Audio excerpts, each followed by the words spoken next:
నిర్మల్ జిల్లా పల్సి గ్రామంలో జాతీయ ఓటర్ల దినోత్సవం అవగాహన కార్యక్రమంలో మాజీ సర్పంచ్ కొట్టే హనుమాన్లు పాల్గొన్నారు. కుబీర్ మండలం పల్సి గ్రామంలో జాతీయ ఓటర్ల దినోత్సవ అవగాహన కార్యక్రమం నిర్వహించారు. కొట్టే హనుమాన్లు ఎక్స్ సర్పంచ్ పాల్గొని అవగాహన కల్పించారు. ఈ కార్యక్రమంలో విద్యార్థులు, ఉపాధ్యాయులు, యువకులు, గ్రామ ప్రజలు పాల్గొన్నారు. మానవారం ఏర్పాటు చేసి ఓటర్ల దినోత్సవం సందర్భంగా మనము ఒక చిన్న ప్రతిజ్ఞ చేసి ఆ ప్రతిజ్ఞకు కట్టుబడి ఉండాలని ఈ సందర్భంగా మనము ప్రతిజ్ఞ చేసుకుంటున్నాము. ఇప్పుడు సార్ అంటారు, మీరు నేటి తరహాలో చేతి ముందుకు చేసి ప్రతిజ్ఞ చేయాలి. Attention, pledge.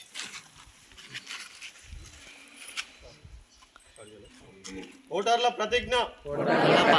భారతదేశ పౌరులమైన మేము ప్రజాస్వామ్యంపై విశ్వాసంతో మన దేశ ప్రజాస్వామ్య సాంప్రదాయాలను స్వేచ్ఛాయుత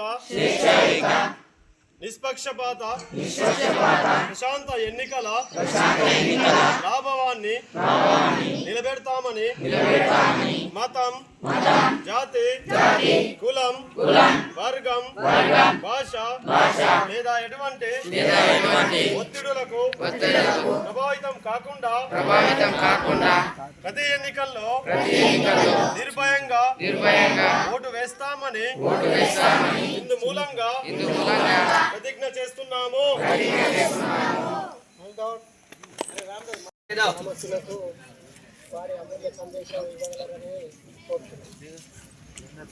నేడు మన జాతీయ ఓటర్ల దినోత్సవం సందర్భంగా మన గ్రామాల్లో కూడా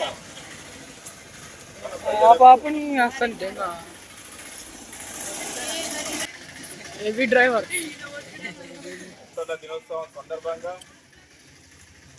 మరి భారత దేశ ప్రకారం ఎలక్షన్ కమిషన్ ప్రకారము ప్రజల లోపట, యువత లోపట ఈ ఓటరు పైన చైతన్యం తీసుకురావాలి. ఓటర్ అనేటటువంటి చాలా ముఖ్యమైనటువంటి ఆయుధం. దేశానికి, రాష్ట్రానికి, గ్రామానికి మరి ఓటు ద్వారానే ప్రజాస్వామ్యం అనేటటువంటిది నిలబడుతుంది. మరి దీని విలువ తెలియాల్సినటువంటి అవసరం ఉంది. ఇంతకుముందు డాక్టర్ సార్ చెప్పినట్టు రాజులు రాజ్యాల పరిపాలన అనేటటువంటిది ఉండే. మనకు స్వాతంత్రం వచ్చిన తర్వాత అనేకమైనటువంటి దేశాల్లో జరుగుతున్నటువంటి ముందు వచ్చినటువంటి దేశాల యొక్క తర్వాత అక్కడ తెలుసుకున్న తర్వాత ప్రపంచంలో ఉన్నటువంటి అన్ని దేశాల్లో ఉన్నటువంటి ఎలక్షన్ పెట్టిన తర్వాత మన భారతదేశంలో కూడా మరి రాజ్యాంగ నిర్మాతలు బాబాసాహెబ్ అంబేద్కర్ తో పాటు అనేకమైనటువంటి పెద్దలు కలిసి మరి రాజ్యాంగ వాళ్లకు మ్యాచ్యూరిటీ అవుతారు. సమాజం పైన కానీ, మరి వ్యక్తుల పైన కానీ, దేశం పైన కానీ వాళ్ళకు ఒక అవగాహన అనేటటువంటిది వస్తుంది. కాబట్టి మరి ఈ వ్యవస్థను పెట్టడం జరిగింది. ఇంతకుముందు మరి రాజులు రాజ్యాలు నడిపించినప్పుడు మరి స్వతంత్ర రాజ్యాలు ఎవరి దగ్గర బలం ఉంటే, ఎవరి దగ్గర డబ్బు, హోదా, అధికారం ఉంటే వాళ్ళే రాజ్యాలుగా నడిచండి. రాజ్యాధికారం అనేటటువంటిది ఉండేది. స్వతంత్రం వచ్చిన తర్వాత మనకు ఓటు హక్కు ఇచ్చారు. మరి ఓటు హక్కును మనం ఏ విధంగా వినియోగించుకోవాలా, ఎలా వినియోగించుకోవాలా అనేటటువంటి సారు మరి ఎలక్షన్ కమిషన్ ప్రకారము మనకు మంచిగా చదివి వినిపించడం జరిగింది. దానికి ప్రతిజ్ఞ చేశాము. ఆ ప్రతిజ్ఞ ప్రకారము మరి మీరందరికీ కూడా ఓటు హక్కు లేకపోవచ్చు, కానీ మీరందరూ కూడా చదువుకుంటున్నారు. మరి మీరందరూ కూడా ఓటు లేకపోయినా చైతన్యవంతంగా ఉన్నారు. కాబట్టి మీరు విద్యార్థులు, విద్యార్థినులు అందరూ కూడా మీ తల్లిదండ్రికి మరి బోధించాల్సినటువంటి అవసరం ఉంది. మనం ఎటువంటి వాళ్ళకు ఓటేయాలా, ఎలా ఓటేయాలి, మరి ఏదైతే మరి సారు చదివిన దాని ప్రకారము కులానికో, మతానికో, వ్యక్తికో, వ్యవస్థకో కాకుండా మరి ఏదైతే సమాజం మీద అవగాహన ఉండి, సమాజ సేవ దృక్పథం ఉండి మరి ప్రజలకు ఉపయోగపడాల్సినటువంటి వ్యక్తులకు, వ్యవస్థలను మరి ప్రజాస్వామ్యంలో ఎన్నుకోవాల్సినటువంటి అవసరం ఉంది. కానీ ఈరోజు మరి మనం చూస్తుంటే మరి నానా రకాల పథకాలకు కావచ్చు, నానా రకాల వ్యవస్థలకు కావచ్చు, ఎలక్షన్ లో డబ్బు కావచ్చు, మద్యానికి కావచ్చు, మనమంతా కూడా మన ఓటింగ్ డైవర్ట్ అయిపోయి సమాజం లోపల సమర్థవంతమైనటువంటి, నిర్మాణాత్మకమైనటువంటి వ్యక్తులను, వ్యవస్థలను మనము ఈ రోజు తీసుకురాకపోవడం వల్ల మరి ఎన్నో ఇబ్బందులు కూడా మరి మనకు దేశం నుంచి రాష్ట్రం నుంచి గ్రామం వరకు కూడా మనకి ఇబ్బందులు ఏర్పడే అవకాశాలు ఉంటాయి. ఒక్కసారి మనం ఓటేసి అధికారాన్ని ఇస్తే 5 సంవత్సరాలు మరి ఆయనకు మనకున్నటువంటి అందరి యొక్క పవర్ ను, అందరి యొక్క అధికారాన్ని ఒక వ్యక్తి చేతులు, ఆ వ్యక్తి పవర్ కిందనే 5 సంవత్సరాలు మనం పనిచేయాల్సి వస్తుంది.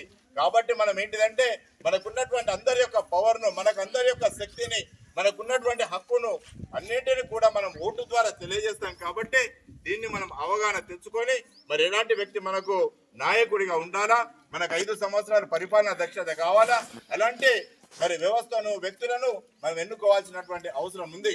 మద్యానికో, డబ్బుకో, కులానికో, మతానికో మనం ఇవన్నిటికి కూడా విభజించి మనం ఇదైనట్టయితే మరి స్వతంత్ర మన భారతదేశాల్లో మనం చాలా ముక్కలు చెక్కలయ్యే అవకాశం ఉంటుంది. కాబట్టి మనం ఇంకా మరి ప్రపంచంతో మన భారతదేశం పోటీ పడి ముందుకు పోతున్నటువంటి తరుణం లోపల ఇంకా మనం ముందుకు సాగాలని అంటే సరైన విధంగా మంచి నిర్మాణాత్మకమైనటువంటి వ్యక్తులను, వ్యవస్థలను మనము ఎలక్షన్ లోపల ఎన్నుకోవాల్సినటువంటి అవసరం ఉంది. కాబట్టి గ్రామాల్లో ఉన్నటువంటి పెద్దలు కానీ, మరి యువత కానీ, మరి విద్యార్థులు కూడా మరి మీ అవగాహన తెచ్చుకొని మరి ఎలక్షన్ లోపల ఈ నిర్మాణాత్మకమైనటువంటి పాత్రను వహించే విధంగా మరి విద్యావంతులు కావచ్చు, మరి చైతన్యవంతులు కావచ్చు, ఎంప్లాయీస్ కావచ్చు, మరి ఇలాంటి వాటన్నింటిని కూడా మరి ప్రజల లోపల మంచి సంకేతం పంపించి ప్రజల లోపల ఒక అవగాహన తీసుకురావాల్సినటువంటి అవసరం మీకు ఉంది. కాబట్టి తప్పకుండా మీకు ఓటు హక్కు లేకపోవచ్చు, కానీ మీరు మీ యొక్క పేరెంట్స్ ని మీరు చైతన్యపరిచే హక్కు మీకుంది, ఆ శక్తి మీకు ఉంది. కాబట్టి